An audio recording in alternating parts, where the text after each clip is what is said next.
Hey guys, welcome back to Judo Highlights. So the IJF, they just finished up a 2-day seminar, 6 hours each day, going over all the new rules for the new Olympic cycle. Now I'll break down all the major changes for you guys in this video. But have a look at this. I mean, they had a huge audience of people, all these high-level judokas, all in their judo gis, all asking questions, all giving their opinions, all listening to the new rules. There was actually a boo at one point. Just to explain what we mean. Where start the leg? Turn. Turn. Miro. Now, I do think we have a better rule set now than before, but the one thing that I want to start with in this video is now we have two different rule sets, the Kodokan rule set and the IJF rule set. They are very different, although they were quite similar before. So all these techniques here, they're going to allow it at an All Japan tournament here in Japan, April 2025. But my understanding of what the IJF has just brought out is that these are all no scores and penalized with a Shido.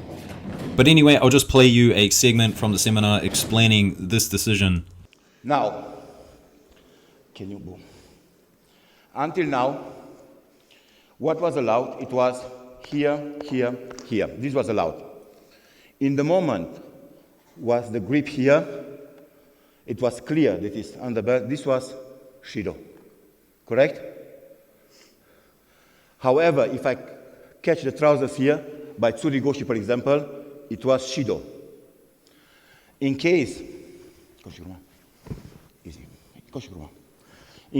of Yoko Gruma Uranage, when I came with the arm here down, it was Mate Shido, correct?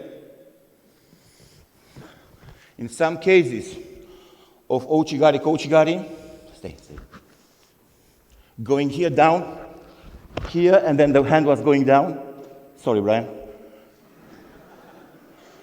Which was happening in competition because the grip was there. We every time was watching, is belt, is no belt. We watch careful. No, Shido. We are going from the level of the belt to the level of how it calls Miro. Can you put one more time on the screen? Miro. Yes, it calls the inner thighs. Sorry, Brian. You ready? It will be not painful. Just to explain what we mean. Where start the leg? Turn. Turn. Miro. Ready? So, here, here. We have to consider where start the leg. Inside it's easy where start the leg. Inside it is outside, where start the leg. Approximately here start the leg. Can we agree on this? Up to here it is the hip. I turn, and I turn.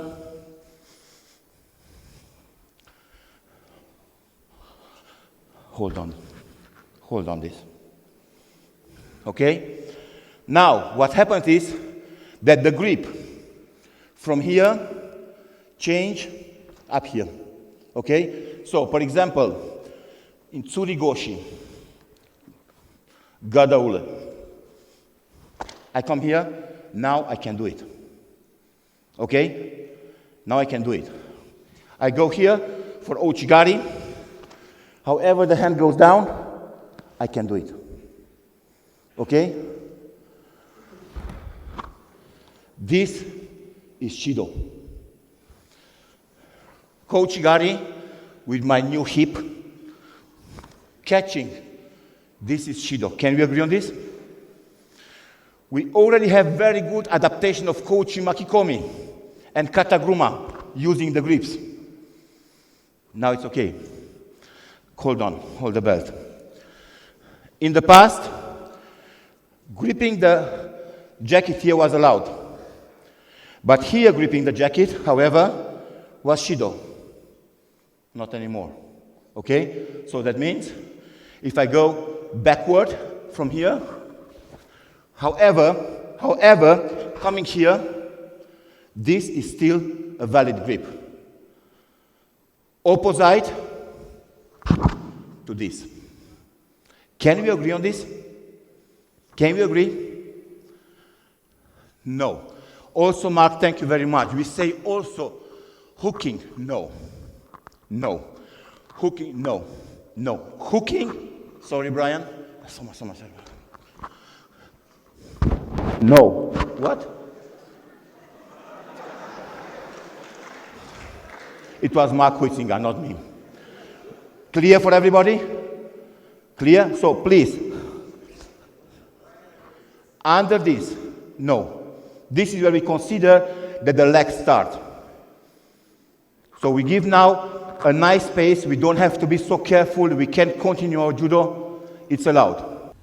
So I'm not going to lie, when I did see this, I was quite disappointed. I really thought the IJF were going to follow the Kodokan and just implement the same kind of rules. I definitely think what the Kodokan's got going on is probably the best rule set at the moment. This is just a little bit strange.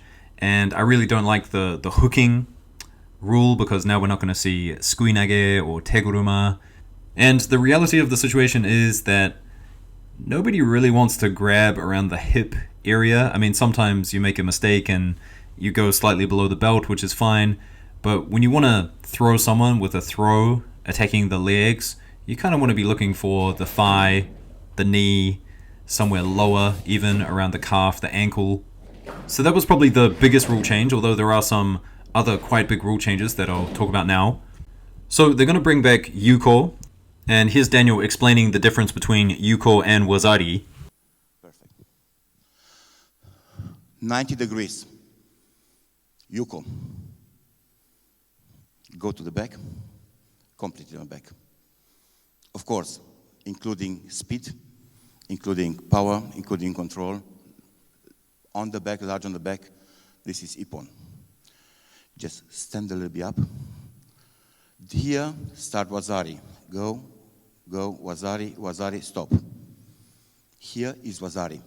In Wazari, we are light to the rear. This will be Wazari. Landing on the side, perfect on the side. And close to the side, just a little bit of so. We cannot speak about percentage here. It will be very hard to speak about percentage. We have to say almost on the side, very close to the side. This is Yuko. Okay? We are looking, of course, to the axis of the shoulders. We have to make sure that if the knees stay on the shoulders there, go with both knees on the mat, on the mat. This will be not considered score. Having the knees on the mat, having the belt on, the hip on the mat. Some of the athletes are very flexible. This is not considered score. This is landing on the front, landing on the stomach. So I have to say this is a little bit strange. They did say they wanted to make the rules a bit more simple, but I think adding the Yuko and then defining it against Wazari makes it a little bit complicated. We'll see what happens. Also, the Yuko score, it's going to be, you have 1 Yuko, 2, 3, 4. No matter how many Yukos you get, it's never going to equal a Wazari, although 2 Wazaris is going to equal an Ippon. So it is the lowest level of score. Now, I think how they're defining it is, as I said, a little bit strange, but I think it's a good idea to introduce Yuko again, because it's going to push the action. As someone gets a Yuko, the other person's going to feel the need to kind of really push that pace. And then that combined with a few of the other things they've changed or introduced again, I think that's going to open up the game a little bit more. For example, we're now allowed to grab inside the judogi, and of course that means the sleeves as well. So I think in some instances it'll be a little bit easier to grab the sleeve. Also, we can grab under the belt, the skirt. So I think some people will make use of that in kind of dire situations to try to make something happen. They also brought back reverse seoinage, so that's great to see again. I love reverse seoinage. It's a beautiful technique, and I think everyone's going to be happy with that addition. And then another major change, they brought back bear hugging, and this has been a change many years in the making. So now bear hugs are allowed, which is great. But there's one thing that I really don't agree with, and you're not allowed to clasp the hands together, which even includes grabbing your own arm. So you are allowed to bear hug, but you cannot be clasping your hands or grabbing your own arm. Although someone in the audience did ask if you could grab your own judo gi, grab your own sleeve, and they said they weren't decided on what to do with that yet, so this rule is still being kind of developed. Now, interestingly, someone asked why we can't clasp with our hands, and I was thinking that too. Seems kind of a strange thing to, not allow. And apparently it was the Japan Judo Federation that said it's dangerous. And then I was talking to some friends, and apparently in Japan, in sumo, there's a technique called saba ori. And watch the smaller guy here. He doesn't clasp his hands, but he kind of jumps up, puts a lot of pressure on the back. And now the bigger guy here, he didn't actually hurt his back, but he blew out his knee. But, I mean, this is kind of silly if you ask me. In wrestling, people do clasping of the hands all the time. There's gable grips, all sorts of different grips to kind of squeeze around someone's torso. I don't think it's crazy dangerous in judo.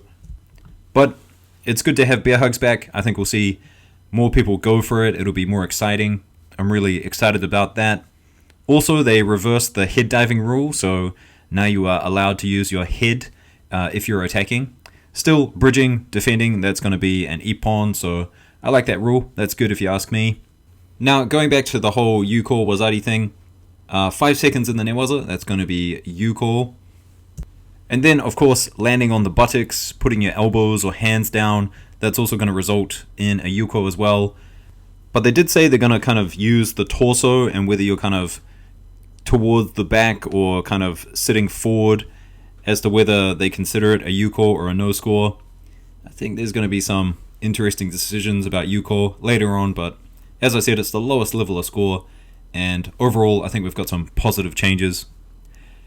Anyway guys, that's it. That's the major changes for the new rules. Let me know what you think in the comments, and I'll try, when I find it, a document. There is a document out there of the slides, of the new rule changes. They have issued those out in the past, so hopefully when I find a link to that, I'll just put it in the description and you guys can read the rules in more detail if you'd like. Anyway guys, I'll see you in the next one. Peace.